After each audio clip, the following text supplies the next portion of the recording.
I had won the fight with the dogs, and this is how I was able to develop a rice farming system using ducks. It's called duck rice.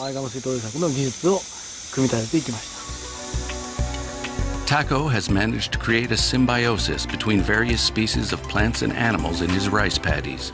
The ducks have a dual role. They feed on insects and weeds, and their droppings enrich the soil. Their decomposing excrement promotes the development of plankton, which in turn feed the fish. Tako has found that an aquatic plant, the azolla, provided a natural and very important supply of nitrogen, an essential element to strong rice plant growth.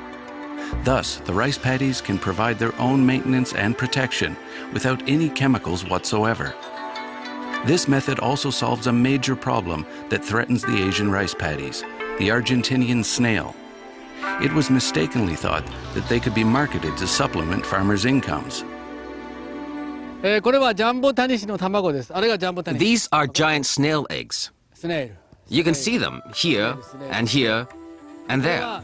They feed on rice and on plants. They do major damage in all the irrigated rice paddies of Asia.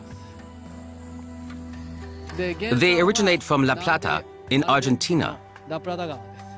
There they have natural predators, but not here. So they just multiply and multiply again.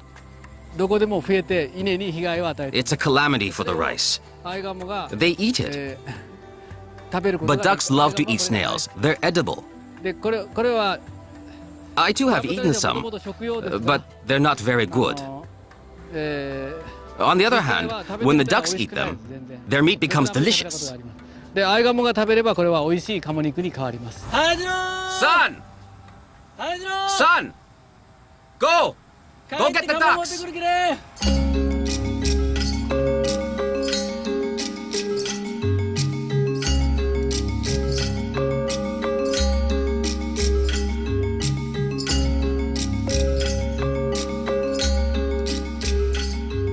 Tako Furuno's technique attracted the attention of scientists, and a professor at Kyushu University asked him to write a thesis on his method. After a year of work, performed in addition to his daily chores, he obtained a doctorate's degree.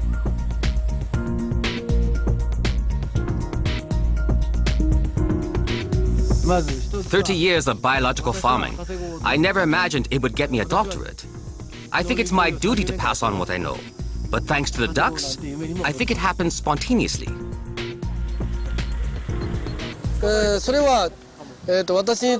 My method of production is very important to me and my family, but also for everybody.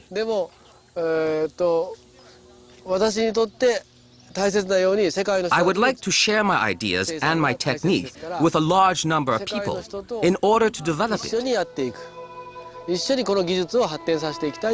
It's a bit in the spirit of sharing.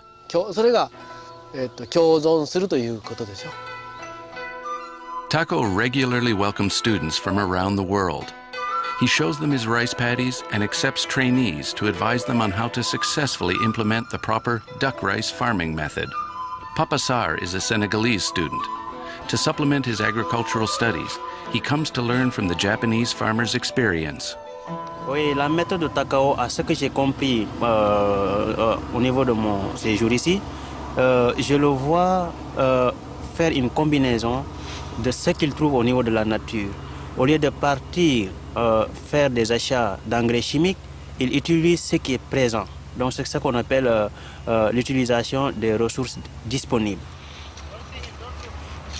Mais en même temps qu'il produit, il essaie de transmettre son savoir à travers des rencontres, certains paysans, en écrivant des livres. Parce que quand on écrit un livre, tout le monde peut avoir accès à ce livre. Donc en lisant sa technique, on peut comprendre et on peut aussi reproduire la même technique. Actuellement, au niveau, dans le monde, le plus important, c'est que les grands agriculteurs ont déjà les moyens et ils continuent de s'enrichir. Mais il faudrait penser aussi aux petits exploitants. Comment faire pour que ces gens-là augmentent leur production? Et c'est cette technique que Takao utilise Je pense qu'il faudrait mieux de le transmettre à ces petits exploitants qui ont de petites parcelles de terre où vraiment la production est un peu basse. Mais en faisant la culture biologique, ces gens-là pourraient quand même un jour parvenir à faire des rendements très intéressants et à devenir indépendants. Inspired by the way ecosystems work, Taco solved many problems common to smallhold farmers around the world. He can feed healthy products to his family. He managed to diversify his production and therefore his revenues. But more importantly, he managed to protect his crops and to increase their yield while preserving the environment. When you look at all the ducks in the rice paddies, it's really marvelous. It gives you a sense of tranquility and peace. My role is to feed the ducks. And then later on, it's the ducks who feed me. All in all, it can be considered a rather fair exchange.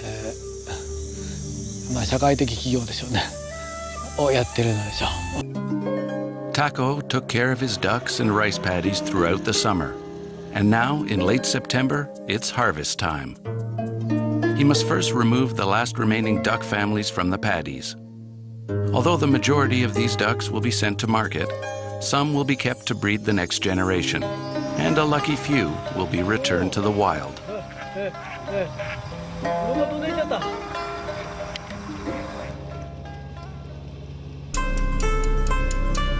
Taco's revenues have enabled him to invest in agricultural machinery that facilitates his work. Although duck rice is based on a traditional method, Taco Furuno is a modern farmer. Once harvested, the rice is mechanically hulled and sorted in the farmyard.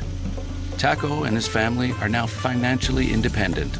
The duck rice harvest is sold almost exclusively via the internet, and his order book is always filled before harvest time. The Furuno family keeps only a few kilos of duck rice for their personal use and for passing customers. 藍鴨で作ってある米は無農薬ですので、それを孫たちに食べさせたいなと思ってここで買いに来てます。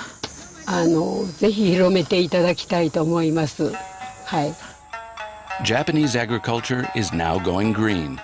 More and more consumers are willing to pay a little more for their rice if they're convinced it's a healthy product. It's a growing trend in agricultural cooperatives, such as the one of the Fukuoka district. In reality, there is another factor that drives farmers to limit the use of chemicals. They're getting more and more expensive. Yet in Japan, Taco's method, even though more economical, is still regarded with a certain skepticism. I am very familiar with Mr. Furuno's duck farming techniques. I think that this type of agriculture is very good for nature. And it's true that it is also an excellent form of agriculture. Very effective. Although, I must say that it requires a lot of work. It's very difficult to implement and to maintain. I don't think that duck rice farming is difficult. It's just a different cultural practice. If you want to use chemicals exclusively, it's not difficult to be a farmer. Anyone can do it. Just follow the instructions written on the package. It's true that duck rice method is more demanding because we need to monitor both the rice and the ducks. With modern technology, you just go to the rice paddy just once a day. With duck rice, you go there at least 3 times a day. But you go with a smile. Here, farmers believe that it is difficult to care for animals. Yet, it is not difficult, because all I have to do is release the ducks in the rice paddy and let them eat the weeds and the insects. The farm's income is about 150,000 euros per year. This enables Taco to support his family and pay for his children's education. Taco's fame has not gone to his head, and he continues to be amused by it. A clever businessman, he's even marketed a derivative duck rice product that is very much in demand with consumers. So, is my duck sake selling well?